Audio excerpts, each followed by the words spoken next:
The first snow of the season arrived earlier than expected that year, dusting the peaks around Silver Creek Ranch in mid-September and serving as a reminder that winter preparation could not be delayed.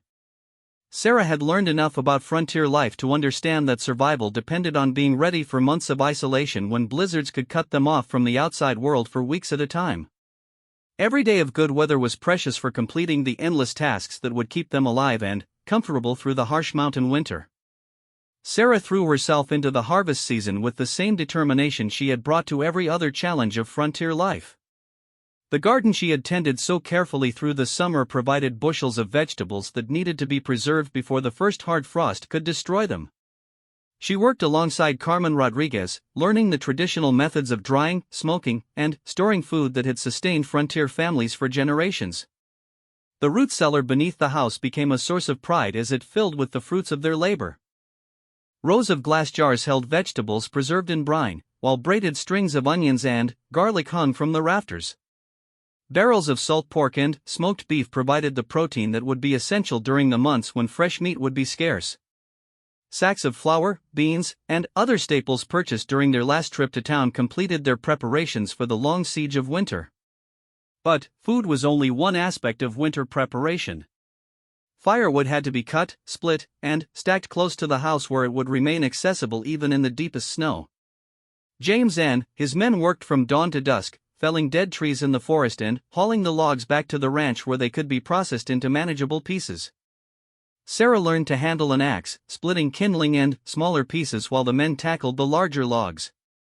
The cattle required different preparations for winter survival.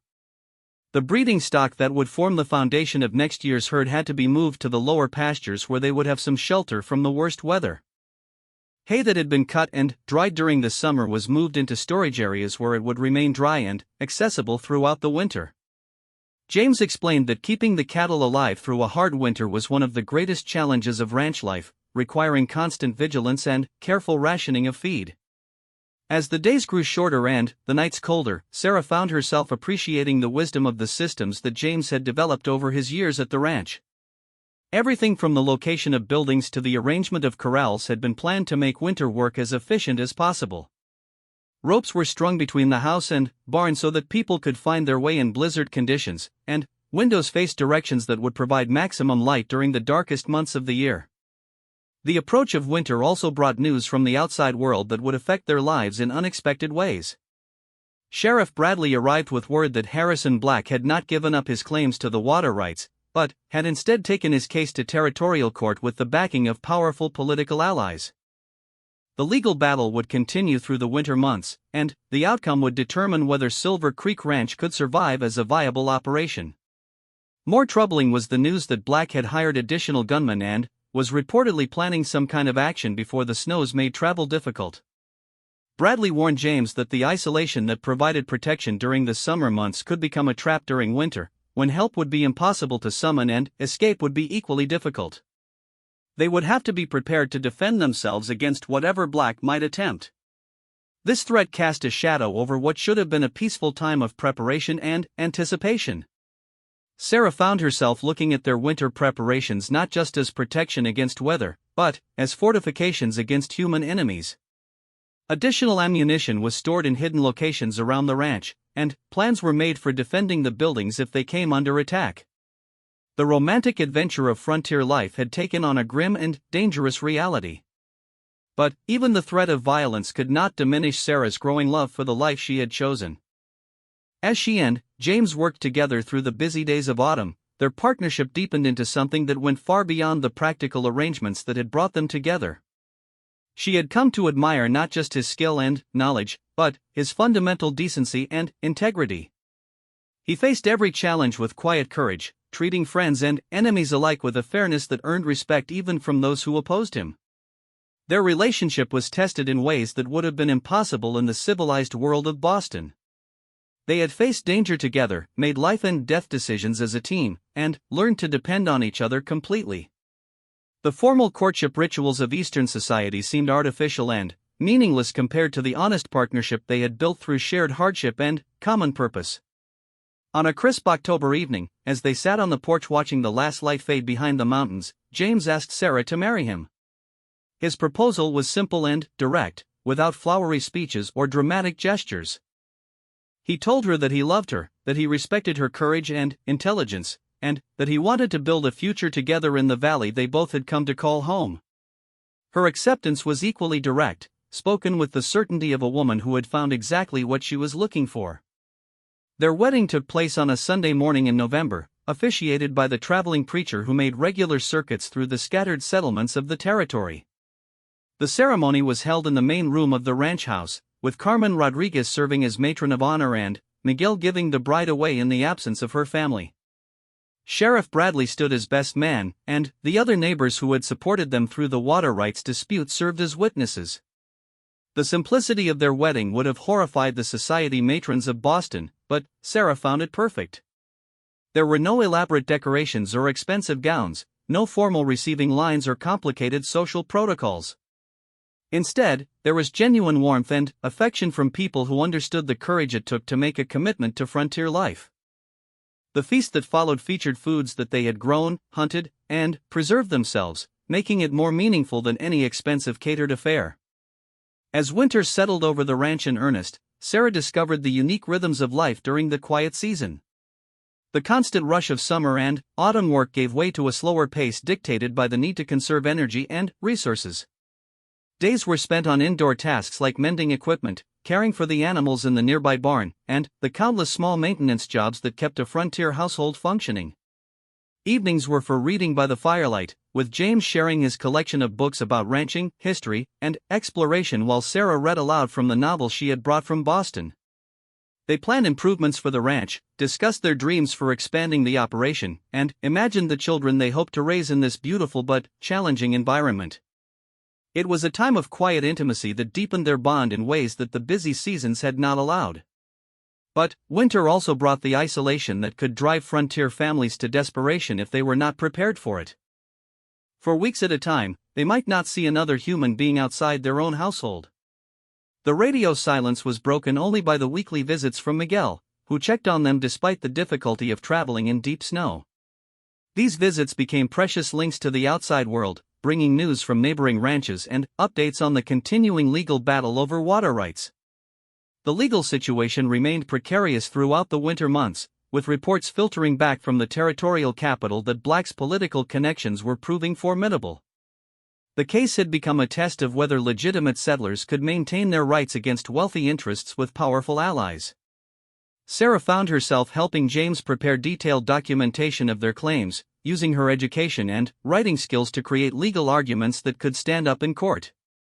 The physical threat that black represented remained equally real. The winter weather provided some protection from immediate attack.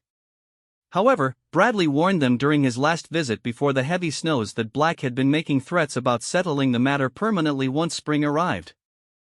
The message was clear: they could expect serious trouble when travel became possible again. Despite these ongoing concerns, Sarah found the winter months surprisingly fulfilling. She was learning advanced skills like leather working and cloth weaving that would make them even more self-sufficient. Carmen Rodriguez visited regularly, bringing her children for extended stays that filled the house with laughter and activity. These visits also provided Sarah with insights into frontier child-rearing that would be valuable when she and James started their own family. Spring's arrival brought both hope and anxiety as the snow began to melt and travel became possible again. The first order of business was checking on the cattle that had been left to winter in the lower pastures. Sarah accompanied James and Miguel on this expedition, eager to see how their preparations had succeeded in keeping the animals alive through the harsh months. The sight that greeted them in the lower valley was both encouraging and sobering. Most of the cattle had survived the winter in good condition, a testament to the careful planning and hard work of the previous year. But they had lost nearly a dozen head to wolves and weather, losses that represented a significant financial blow to the ranch operation. James accepted these losses philosophically, explaining that they were part of the reality of ranching in challenging country. More encouraging was the discovery that several cows had given birth to healthy calves during the winter, adding to the herd and providing hope for future growth. Sarah found herself fascinated by the process of working with newborn animals, learning to assist with difficult births and care for orphan calves. It was exhausting work that often kept them in the barn through the night, but it was also deeply satisfying to see the herd growing stronger. As spring progressed into early summer, the legal situation finally reached a resolution that exceeded their most optimistic expectations. The territorial court ruled decisively in favor of James's water rights claims, not only confirming his access to Silver Creek but also ordering Black to pay damages for the illegal diversion of water. More importantly, the ruling established precedents that dawn came early at Silver Creek Ranch, announced by the crow of roosters and the gentle lowing of cattle waiting to be fed. Sarah woke to sunlight streaming through her bedroom window and the sound of James moving around the kitchen below, already beginning his daily routine.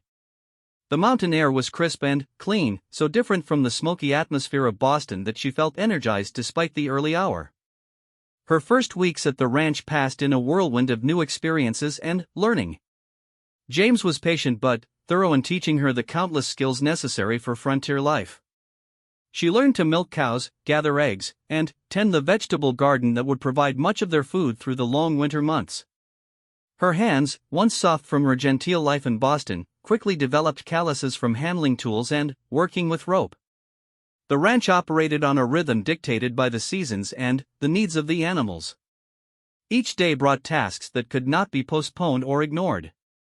Cattle needed to be moved to fresh pastures, horses required grooming and exercise, and the constant maintenance of fences, buildings, and equipment demanded attention. Sarah threw herself into this work with an enthusiasm that surprised even herself, discovering strengths and capabilities she had never known she possessed.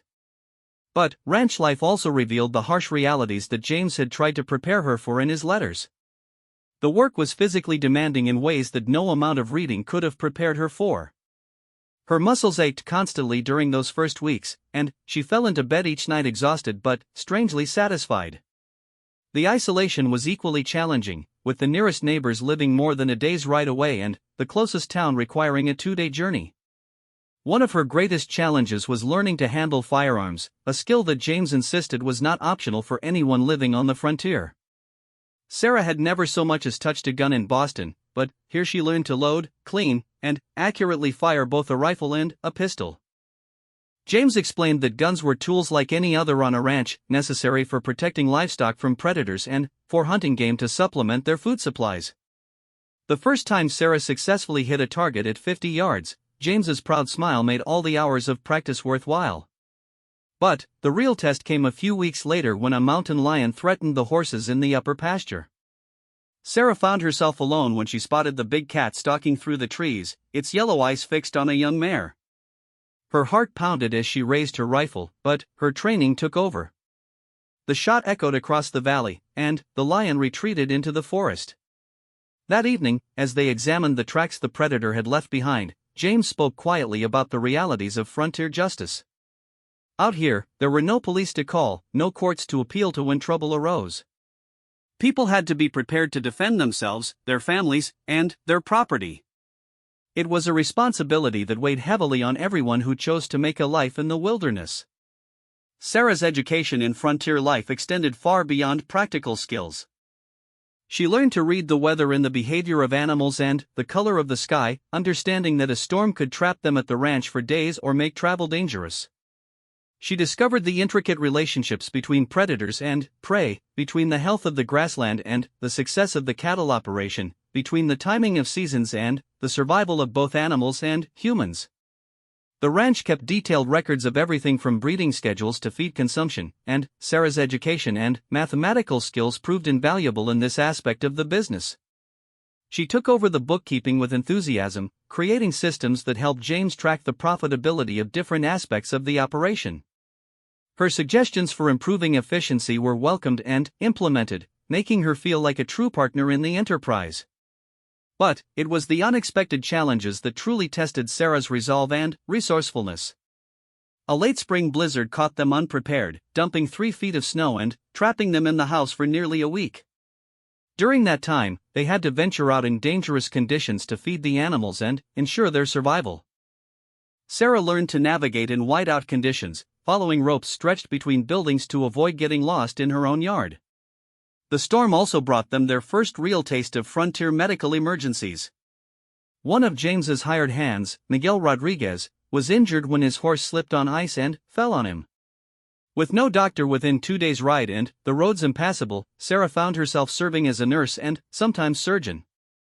Using the medical knowledge she had gained from nursing her mother through her final illness, she set Miguel's broken arm and tended his other injuries until the weather cleared enough for proper medical attention.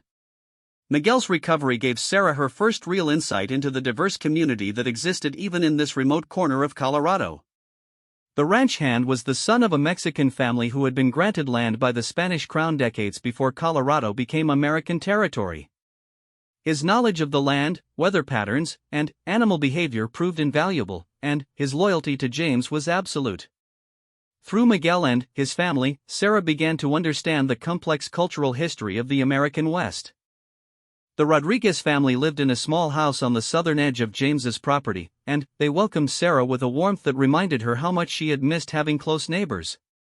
Miguel's wife, Carmen, became Sarah's first real friend at the ranch, teaching her to cook traditional Mexican dishes and sharing the wisdom that came from generations of women who had made homes in harsh and unforgiving landscapes. Carmen's stories of frontier life opened Sarah's eyes to experiences far different from her own. Carmen had been born on the ranch where her family had lived for 3 generations, and she had seen the territory change from Mexican to American control. She had survived Indian raids, drought years that killed cattle by the thousands, and the constant uncertainty that came with frontier life. Her strength and resilience became a model for Sarah to follow. Through the spring and into the summer, Sarah's confidence in her ability to thrive in the West grew steadily. She learned to read the signs that indicated when cattle were ready to be moved to new pastures, how to spot illness in animals before it became serious, and how to preserve food through smoking, drying, and canning. The root cellar beneath the house became her domain, filled with vegetables from her garden and meat from successful hunting expeditions. Her relationship with James deepened as they worked side by side through the long days of summer.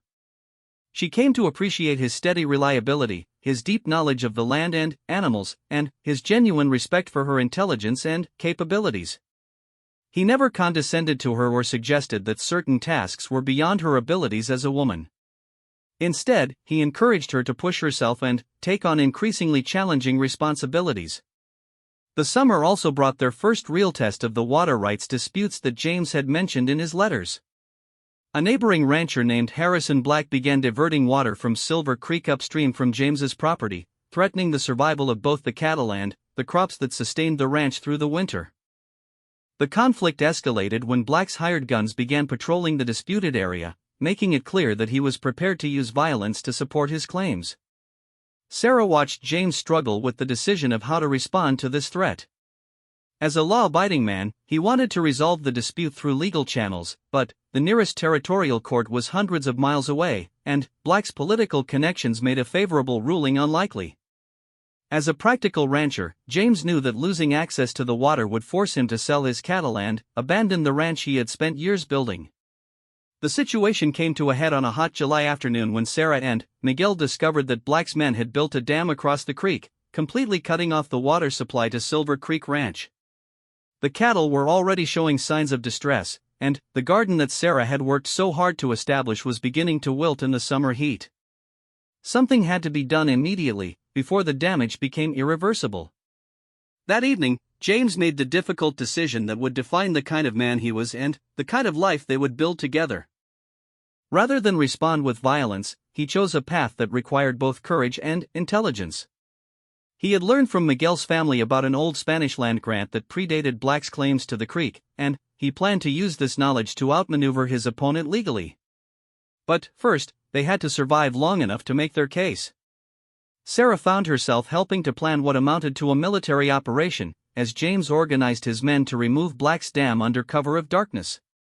The risks were enormous. If they were caught, Black's armed men would almost certainly respond with gunfire. But if they did nothing, the ranch would be destroyed by the lack of water. The night of the raid was one of the most terrifying experiences of Sarah's life. She remained at the ranch house with Carmen and the other women, keeping watch for any sign of Black's men while the others crept toward the disputed dam. Every sound in the darkness seemed threatening, and every minute that passed without word from James felt like an hour. She had never fully understood the constant danger that frontier families lived with until that night. When James and his men finally returned with news that they had successfully destroyed the dam and restored the water flow, Sarah felt relief and pride in equal measure. But she also understood that this was just the beginning of what would likely be a long and dangerous conflict. Black would not accept this setback without retaliation, and the isolated ranch would be vulnerable to attack from men who were prepared to use violence to get their way. The weeks that followed were tense and difficult, as both sides prepared for what seemed like an inevitable confrontation.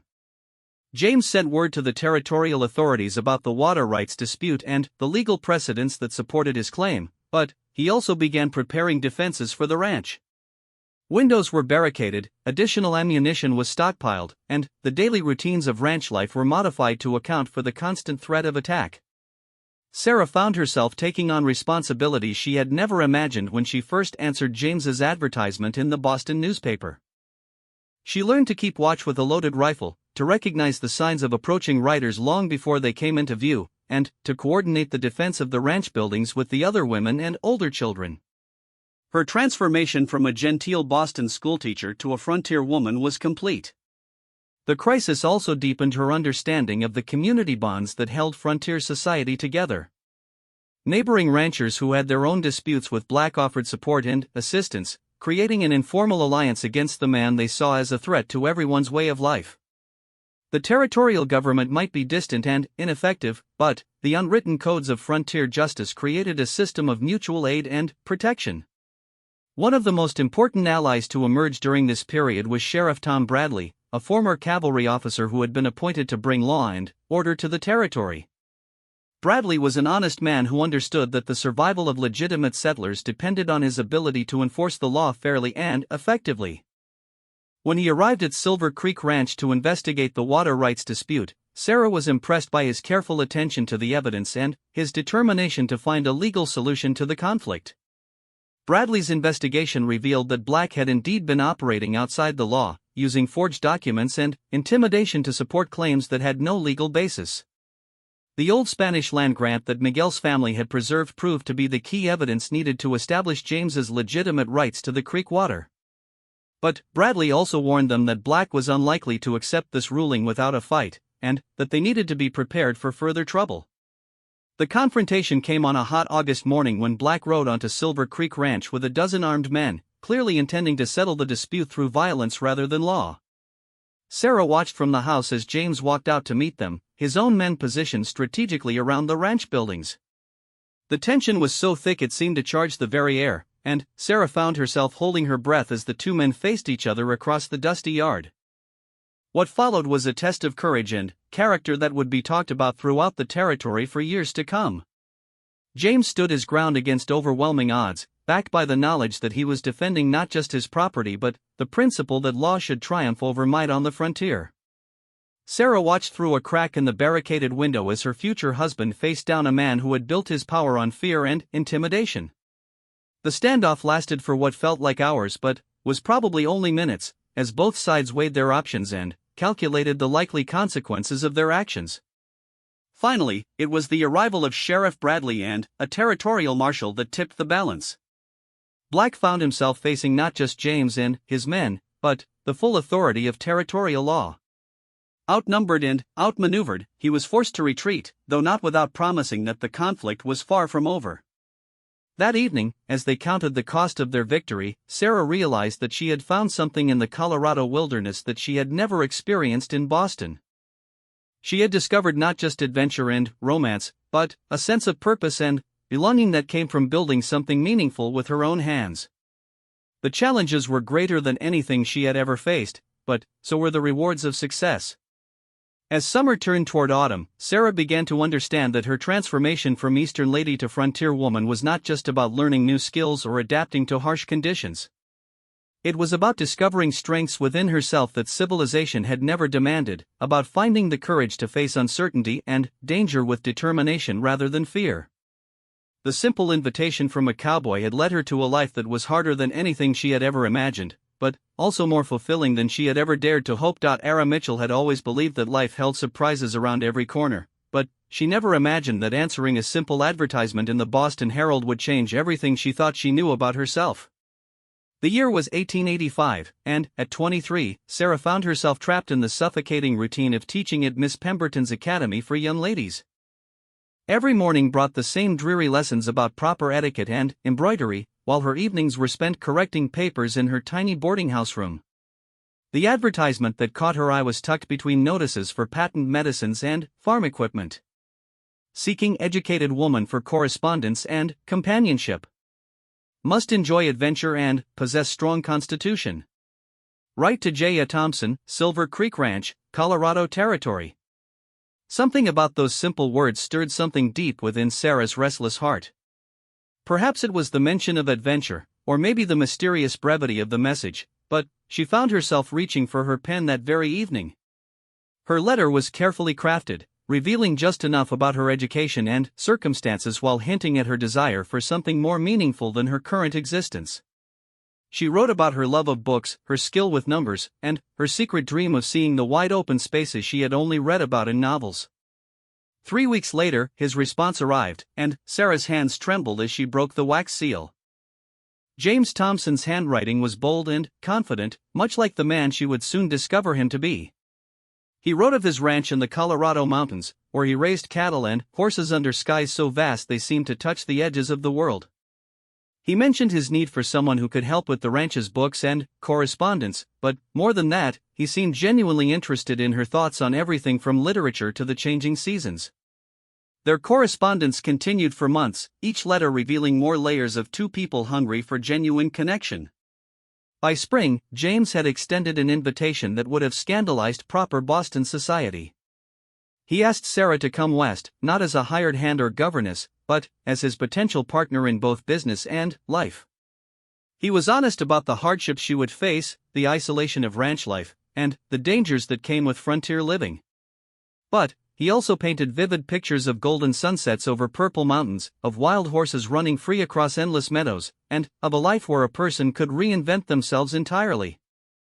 Sarah made her decision on a rainy Tuesday morning, watching yet another group of bored young ladies struggle through their French pronunciation. She submitted her resignation that afternoon, much to Miss Pemberton's horror and dismay. Her fellow teachers thought she had lost her mind, trading security and respectability for the unknown dangers of the frontier. But Sarah felt more alive than she had in years as she began preparing for her journey west. The train journey from Boston to Denver was an adventure in itself. Sarah had never traveled farther than the neighboring towns around Boston, and each mile took her further from everything familiar. She watched the landscape change from green New England hills to the flat prairies of the Midwest, where endless fields of corn and wheat stretched to the horizon. Fellow passengers included immigrants heading west with hope in their eyes, businessmen seeking opportunities in mining towns, and families leaving behind old lives for new chances. During the long days on the train, Sarah befriended Martha Henley, a widow traveling to meet her brother in Wyoming. Martha had made the journey west twice before and regaled Sarah with tales of both the beauty and the brutality of frontier life. She spoke of sudden storms that could trap travelers for days, of towns that appeared overnight around gold strikes only to vanish just as quickly, and of the fierce independence that frontier living demanded from everyone, especially women. Martha's stories both thrilled and terrified Sarah. She learned about the importance of always carrying a gun, about reading weather signs in the sky, and about the unwritten codes of frontier hospitality that could mean the difference between life and death. Martha also warned her about the loneliness that could drive strong people to desperate acts, and about the way the vast empty spaces could either break a person's spirit or forge it into something stronger than steel. When the train finally pulled into Denver, Sarah felt as if she had traveled not just across a continent, but into an entirely different world. The air was thinner and cleaner than anything she had breathed in Boston, and the snow-capped mountains rising in the distance seemed impossible in their majesty. The town itself was a fascinating mixture of civilization and wildness, with proper brick buildings standing next to hastily constructed wooden structures and saloons. James had arranged to meet her at the Continental Hotel, and Sarah spent an anxious hour in the lobby, studying every man who entered and wondering if she would recognize the person who had become so important to her through their letters. When he finally appeared, she knew him immediately. He was taller than she had imagined, with sun-weathered skin and eyes the color of a summer sky. His clothes were clean but practical, and he moved with the confident grace of someone completely comfortable in his own skin.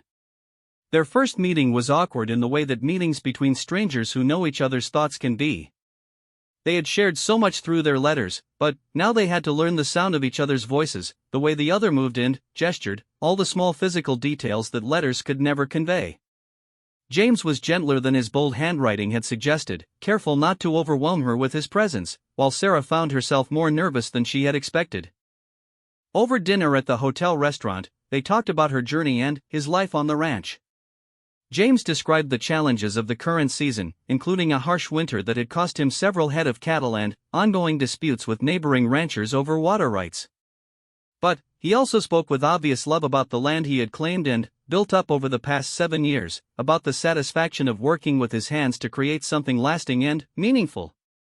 Sarah found herself charmed by his stories of ranch life, but also sobered by the realities he described. This was not the romanticized version of the West she had read about in dime novels. James spoke honestly about the backbreaking work, the financial uncertainties, and the constant battle against weather, predators, and sometimes human threats.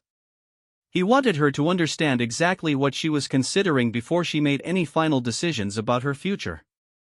The next morning, they set out for Silver Creek Ranch in James's sturdy wagon, loaded with supplies from Denver. The journey would take 2 days, with an overnight stop at a way station that James had arranged. As they left the relative civilization of Denver behind, Sarah felt a mixture of excitement and apprehension that grew stronger with each mile. The Colorado Territory spread out around them in a display of natural beauty that took Sarah's breath away. Rolling hills covered in spring grass stretched toward mountains that seemed to scrape the sky itself. Wildflowers painted the meadows in brilliant splashes of color, and the air was so clear that distant peaks appeared close enough to touch. Hawks circled overhead, and occasionally they spotted deer or elk grazing in the distance. James proved to be an excellent traveling companion, pointing out landmarks and sharing the history of the region. He told her about the Native American tribes who had called this land home for countless generations, about the Spanish explorers who had passed through centuries earlier, and about the recent gold and silver strikes that had brought waves of new settlers to the territory. His respect for the land and its history was evident in every word he spoke. As they traveled, Sarah began to understand the vast scale of the country she had entered. In Boston, a day's journey could take you through several towns and past dozens of farms. Here, they could travel for hours without seeing another human being, surrounded by nothing but the endless landscape and the enormous sky. The silence was unlike anything she had ever experienced, broken only by the wind, the creak of the wagon wheels, and the occasional call of a bird. The way station where they spent the night was a rough but clean establishment run by an elderly German couple who had been providing hospitality to travelers for over a decade. The other guests included a traveling preacher, a pair of prospectors heading to the mountains, and a family moving their entire household to a homestead further west. The evening was spent around a communal table, sharing stories and news from different parts of the territory. Sarah listened to tales of boom towns and ghost towns, of fortunes made and lost, of families starting over after losing everything in the East. She heard about the challenges of farming in the high country, the dangers of traveling alone, and the fierce loyalty that frontier communities developed for their own. It was an education in the realities of Western life that no book could have provided. That night, lying in the narrow bed in her small room, Sarah stared out the window at more stars than she had ever seen in her life. The Milky Way stretched across the sky like a river of light, and the silence was so complete that she could hear her own heartbeat. For the first time since leaving Boston, she allowed herself to really consider what she was doing. She was traveling into the unknown with a man she had known for less than 24 hours, planning to make a life in a place where the nearest neighbor might be miles away. The morning brought clear skies and the final leg of their journey to Silver Creek Ranch. As they climbed higher into the mountains, the landscape became even more dramatic. Pine forests covered the slopes, and crystal-clear streams tumbled down rocky channels toward the valley below. The air grew cooler and thinner, and Sarah found herself slightly breathless from the altitude. When Silver Creek Ranch finally came into view, Sarah understood why James had fallen in love with this place. The ranch buildings were situated in a natural meadow surrounded by towering peaks, with a clear stream running nearby and grasslands stretching as far as the eye could see. The main house was larger than she had expected, built of logs and stone with a wide porch that faced the morning sun. Corrals and outbuildings were arranged in a practical layout that spoke of careful planning and hard work. As their wagon rolled up the dirt road toward the house, Sarah saw cattle grazing in the distance and horses in the nearby pasture. Smoke rose from the chimney, and she could see a garden plot that had been prepared for spring planting. This was not just a business or a way of making a living, it was someone's vision of home made real through years of dedication and effort. James helped her down from the wagon with obvious pride in his voice as he began pointing out the features of his ranch. He showed her the barn where he kept his prize breeding stock, the smokehouse where meat was preserved for the winter months, and the workshop where he crafted and repaired the tools and equipment necessary for ranch life. Every building and fence post represented his investment of time and dreams in this remote but beautiful corner of the world. The house itself was a revelation to Sarah, who had expected something much more primitive. While the furnishings were simple and practical, everything was well made and carefully maintained.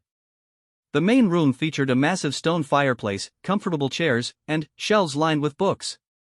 The kitchen was spacious and well-equipped, clearly designed by someone who understood the importance of being self-sufficient so far from town.